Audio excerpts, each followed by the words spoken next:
जिस तरह बहुत से मस्जिद से माइक को उतारा गया, ऐसे बहुत से मंदिरों से भी उतारा गया है। तो ये फैसला सबके लिए अच्छा है, हमारे हिंदू भाइयों के लिए भी अच्छा है और हम मुसलमानों के लिए अच्छा है, और मैं इस फैसले का सम्मान करता हूँ। যেমন আজান চলছিল সেমনি আজান চালাবেন, কোন পুলিশ অফিসার যে বন্ধ করতে পারে দেখছি আমরা। আবার লাগাবেন, যাদেরকে খুলে দিয়েছে আবার লাগাবেন, তারা নিশ্চয়ই আবার লাগাবেন। এরপর থেকে কোনো মসজিদে কোনো মাইক খুলবেন না, পুলিশ ওরাল অর্ডার দিলে কেউ খুলবেন না। আর পুলিশ এসে মসজিদে ঢুকে বললে আপনারা কমপ্লেন লজ করুন, সেই পুলিশ অফিসারের নাম রাখুন। কেউ পুলিশের কথাতে মুখের কথায় কিছু শুনবেন না।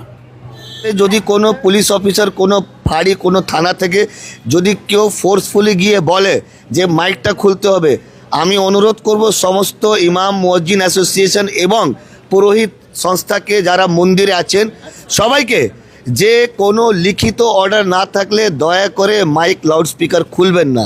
ছিলেন পুলিশ সিভিল ড্রেসে টেকনিশিয়ান নিয়ে যাচ্ছে আর খুলে দিচ্ছে ভয় দেখিয়ে।